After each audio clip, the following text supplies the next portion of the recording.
Hello everyone, welcome to success with Rai academy. 30 जुलाई 2022 के दैनिक जागरण के राष्ट्रीय संस्करण को आज के इस वीडियो में हम डिस्कस करेंगे। तो चलिए वीडियो को स्टार्ट करते हैं। सबसे पहली न्यूज है कि दिल्ली सरकार 1 अगस्त से फिर स्वयं बेचेगी शराब। नई आबकारी नीति की सीबीआई जांच की सिफारिश के बाद दिल्ली सरकार ने शहर में खुदरा शराब बिक्री की पुरानी व्यवस्था को फिर से अपनाने का निर्णय लिया है। अभी तक आबकारी नीति 2021-22 को 31 मार्च के बाद दो माह की अवधि के लिए बढ़ाया गया था, जो 31 जुलाई को समाप्त हो जाएगी। सरकार इसे अब आगे नहीं बढ़ाएगी। 1 अगस्त से दिल्ली में सरकार पूर्व की तरह फिर से स्वयं शराब बेचेगी। उपराज्यपाल वीके सक्सेना ने जांच की सिफारिश की थी। उन्होंने मुख्य सचिव नरेश कुमार को कथित अनियमितताओं में आबकारी विभाग के अधिकारियों की भूमिका की जांच के साथ साथ बोली के माध्यम से खुदरा शराब लाइसेंस जारी करने में कार्टेल की भूमिका जांचने का भी निर्देश दिया है। सरकार के एक अधिकारी ने बताया कि उप मुख्यमंत्री मनीष सिसोदिया ने आबकारी विभाग को 2022-23 की नई आबकारी नीति आने तक 6 माह की अवधि के लिए 2021-22 के पहले वाली नीति की व्यवस्था को वापस लागू करने का निर्देश दिया है।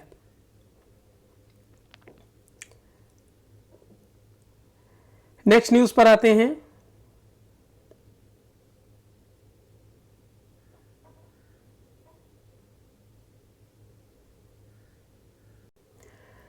नई शिक्षा नीति का उद्देश्य सफल नहीं, बड़ा व्यक्ति बनाना शाह।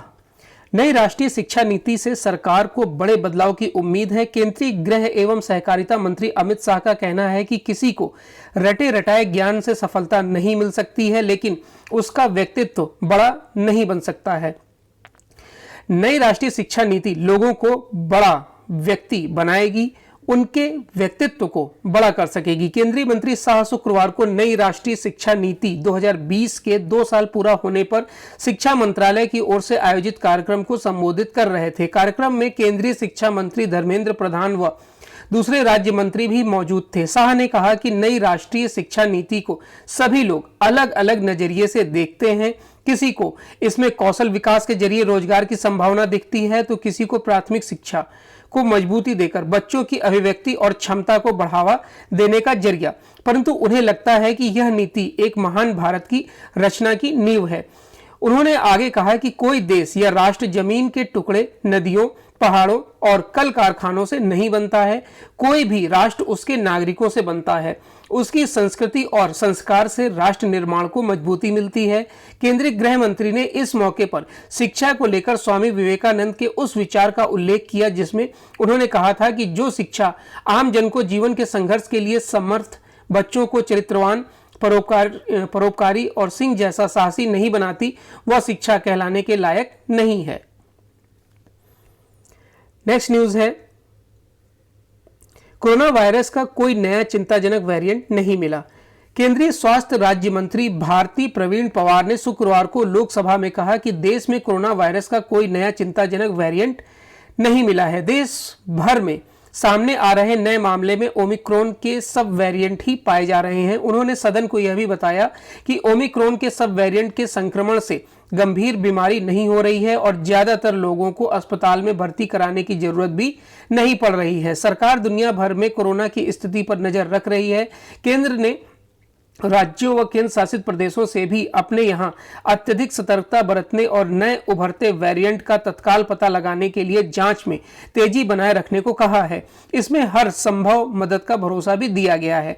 पवार ने सदन को एक अन्य लिखित उत्तर में बताया कि वयस्कों की तुलना में कोरोना संक्रमण से बच्चों और किशोरों में गंभीर बीमारी का खतरा कम होता है। ईशा कांगा द्वारा 1 जनवरी से 25 जुलाई के बीच 0 से 18 साल तक की उम्र के बच्चों के नमूनों के विश्लेषण में 7362 में ओमिक्रॉन के सब वेरिएंट और 118 में डेल्टा और उसके सब वेरिएंट मिले हैं। चलिए नेक्स्ट न्यूज पर आते हैं कि स्कूल कॉलेजों में बनेंगे उपभोक्ता मानक क्लब। उपभोक्ताओं को वस्तुओं की गुणवत्ता के बारे में जागरूक बनाने की दिशा में देश के स्कूली स्तर पर अभियान चलाया जाएगा। इसके तहत चालू वित्त वर्ष 2022-23 के दौरान कुल 10,000 स्कूल कॉलेजों में उपभोक्ता मानक क्लब स्थापित किए जाएंगे। इसमें 9वीं और उससे ऊपर की कक्षाओं के विज्ञान के छात्रों को शामिल किया जाएगा। उन्हें छात्र केंद्रित गतिविधियों की गुणवत्ता और मानकों की अवधारणा से परिचित कराया जाएगा। प्रारंभिक स्तर से ही युवाओं को मानक और गुणवत्ता के बारे में बताया जाएगा ताकि वे इससे अपने आसपास के लोगों को परिचित करा सकें। सभी राज्यों को इसके लिए दिशा निर्देश भी भेज दिए गए हैं। भारतीय मानक ब्यूरो यानी कि BIS ने इसकी प्रायोगिक शुरुआत पिछले साल कर दी थी, जिसके तहत 1037 स्कूल और कॉलेजों में मानक क्लबों की स्थापना की गई थी। इसकी सफलता के बाद इसे राष्ट्रीय स्तर पर लागू किया जा रहा है। चालू वित्त वर्ष में 10,000 स्कूलों व कॉलेजों में ऐसे क्लबों की स्थापना का लक्ष्य निर्धारित किया गया है। नेक्स्ट न्यूज है, सैन्य खर्च के मामले में पिछले साल तीसरे स्थान पर रहा भारत। भारत सैन्य खर्च के मामले में पिछले साल दुनिया में तीसरे स्थान पर रहा। सरकार ने स्वीडन के एक थिंक टैंक के आंकड़ों के हवाले से शुक्रवार को संसद को यह जानकारी दी है। लोकसभा में रक्षा राज्य मंत्री अजय भट्ट ने एक लिखित उत्तर में कहा कि रक्षा मंत्रालय विश्व के अन्य देशों के सैन्य खर्च के आंकड़े नहीं रखता है, परंतु Stockholm International Peace Research Institute यानी सिप्री नामक थिंक टैंक की वेबसाइट पर उपलब्ध आंकड़ों के अनुसार वर्ष 2021 के लिए भारत का सैन्य खर्च दुनिया में तीसरे स्थान पर रहा है। भारत का सैन्य खर्च लगभग 76 अरब डॉलर रहा। पहले स्थान पर अमेरिका जो कि 800 अरब डॉलर और दूसरे स्थान पर चीन जो कि 293 अरब डॉलर रहा है। रक्षा मंत्री राजनाथ सिंह ने सदन को बताया कि उपकरण और सैन्य हार्डवेयर के आयात के लिए सशस्त्र बलों द्वारा किए गए पूंजीगत व्यय में पिछले 3 साल में लगातार गिरावट आई है। वर्ष 2019-20 में सशस्त्र बलों ने सैन्य हार्डवेयर के आयात पर 38,156 करोड़ रुपए खर्च किए हैं, जो कुल पूंजीगत व्यय का 41.89% रहा है। 2020-21 में आयात पर 42,786 करोड़ रुपए खर्च हुए हैं, जो कुल पूंजीगत व्यय का 36% है। इसी तरह 2021-22 में आयात पर पूंजीगत व्यय 39,650 करोड़ रहा, जो कुल खरीद का 35.28% रहा। चलिए नेक्स्ट न्यूज पर आते हैं। चलिए नेक्स्ट पेज है एडिटोरियल पेज, और एडिटोरियल पेज को हम इवनिंग में डिस्कस करते हैं। तो आज भी 2 आर्टिकल एडिटोरियल पेज पर है और 1 आर्टिकल विमर्श पेज पर है। तो जो भी डिस्कस करने लायक होगा आर्टिकल वो इवनिंग में आपको वीडियो प्रोवाइड हो जाएगा। उसके बाद है बिजनेस पेज।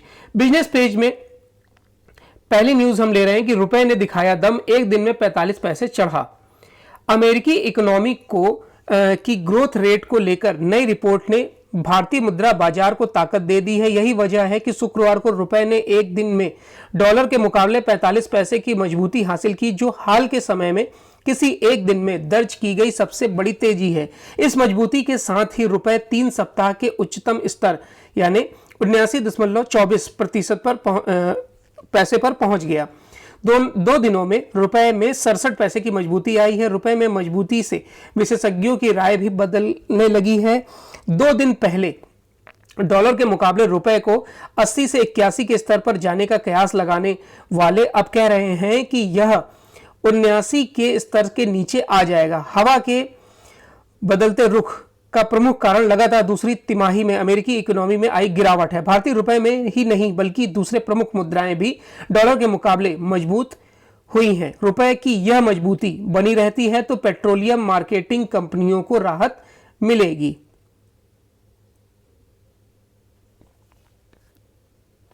नेक्स्ट न्यूज है 3.5 लाख करोड़ रुपए रहा सरकार का राजकोषीय घाटा। सरकार का राजकोषीय घाटा जून तिमाही में सालाना लक्ष्य के 21.2% पर पहुंच गया है, जबकि हर साल पहले यह 18.2% था। राजकोषीय घाटा सरकार के कुल व्यय और राजस्व के बीच का अंतर है। यह सरकार की कुल उधारी को दर्शाता है। वास्तविक तौर पर राजकोषीय घाटा 2022-23 की पहली तिमाही के अंत में 3.51 लाख करोड़ रुपए रहा। मार्च 2023 को समाप्त होने वाली वित्तीय वर्ष में देश का राजकोषीय घाटा सकल घरेलू उत्पाद का 6.4% रहने का अनुमान है। पिछले वर्ष यह 6.71% था। कंट्रोलर जनरल द्वारा जारी आंकड़ों के मुताबिक जून 2022 तक केंद्र की प्राप्तियां 5,96,040 करोड़ रुपए थी। यह बजट अनुमान का 26.1% थी। एक साल पहले की समान अवधि में प्राप्तियां बजट अनुमान 2021-22 की 27.7% थी। चलिए नेक्स्ट पेज है इंटरनेशनल पेज। इंटरनेशनल पेज में पहली न्यूज है कि आतंकवाद के खिलाफ जीरो टॉलरेंस जरूरी। विदेश मंत्री एस जयशंकर ने ताशकंद में आयोजित एससीओ सम्मेलन में कहा है कि सभी मोर्चे पर आतंकवाद के खिलाफ जीरो टॉलरेंस अपनाने की जरूरत है। उन्होंने यह भी कहा कि कोविड-19 और यूक्रेन रूस युद्ध के चलते वैश्विक ऊर्जा संकट और खाद्य संकट का जल्द से जल्द समाधान निकालने की जरूरत है। जयशंकर ने पहली बार पाकिस्तान के नए विदेश मंत्री बिलावल भुट्टो के साथ मंच साझा किया। दोनों देशों के विदेश मंत्रियों ने शुक्रवार को ताशकंद में आयोजित संघाई सहयोग संगठन की बैठक में हिस्सा लिया। देर रात तक जयशंकर और बिलावल भुट्टो के बीच औपचारिक व अनौपचारिक तौर पर कोई वार्ता हुई है या नहीं, यह स्पष्ट नहीं है। आधिकारिक तौर पर जयशंकर की उज्बेकिस्तान के विदेश मंत्री से हुई मुलाकात की ही जानकारी दी गई है। इस बैठक में चीन के विदेश मंत्री वांग यी, रूस के विदेश मंत्री सरगोई लावरोव और अफगानिस्तान में तालिबान सरकार के विदेश मंत्री आमिर खान मुतक्की भी शामिल हुए। देर रात तक इनमें से कुछ नेताओं के साथ जयशंकर की द्विपक्षीय मुलाकात की संभावना जताई जा रही है।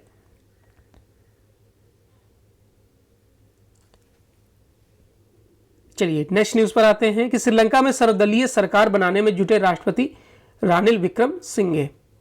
श्रीलंका में सर्वदलीय सरकार बनाने की कवायद तेज हो गई है। राष्ट्रपति रानिल विक्रमसिंघे विपक्ष के नेताओं से इस संबंध में बातचीत कर रहे हैं, उन्हें राजी करने के प्रयास में लगे हैं। रिपोर्ट के मुताबिक राष्ट्रपति विक्रमसिंघे ने विपक्षी नेताओं से देश की आर्थिक बदहाली का हवाला देकर इस संकट से बाहर निकलने में मदद मांगी है। डेली मिरर की रिपोर्ट में कहा गया है कि सरकार बनाने को लेकर वार्ता एक सप्ताह में पूरी होने की संभावना है। विक्रमसिंघे ने गुरुवार को श्रीलंका फ्रीडम पार्टी के नेता पूर्व राष्ट्रपति मैत्रीपाला सिरिसेना से बात की थी। रिपोर्ट के अनुसार मुख्य विपक्षी दल एसजेबी अब तक सरकार में शामिल होने को राजी नहीं है। नेक्स्ट न्यूज है ब्रिटेन चुनाव प्रचार में सुनक से पार्टी सदस्यों ने किए तीखे सवाल। ब्रिटेन में प्रधानमंत्री पद के लिए पूर्व वित्त मंत्री ऋषि सुनक और विदेश मंत्री लिज ट्रस के बीच आगे निकलने की होड़ तेज हो गई है। दोनों प्रत्याशियों ने कंजर्वेटिव पार्टी के सदस्यों को लीड्स में गुरुवार की रात पहली बार औपचारिक रूप से संबोधित किया।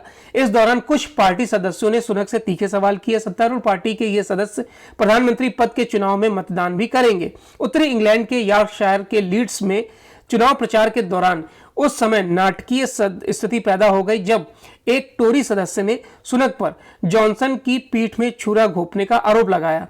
वेस्ट यॉर्कशायर के इस पार्टी मेंबर ने सुनक से कहा कि आप एक अच्छे सेल्समैन हैं और आपके अंदर और भी कई मजबूत गुण हैं, लेकिन जॉनसन को बहुत से लोग पसंद करते हैं। वह ऐसे व्यक्ति हैं जिन्होंने आपको वरिष्ठ राजनेता बनाया, लेकिन आपने उनका साथ छोड़ दिया। जवाब में सुनक ने कहा कि उनके पास ऐसा करने के अलावा कोई विकल्प नहीं था। देश की आर्थिकी को लेकर हमारे बीच गहरे मतभेद हो गए थे। ऐसे में उनके साथ मैं कैसे रह सकता था जबकि देश आर्थिक चुनौतियों का सामना कर रहा है। तो ये आज का यानी 30 जुलाई 2022 का दैनिक जागरण का राष्ट्रीय संस्करण था। आई होप आपको वीडियो अच्छा लगा होगा। अगर वीडियो अच्छा लगा हो तो लाइक और शेयर कर दीजिएगा। वीडियो देखने के लिए धन्यवाद।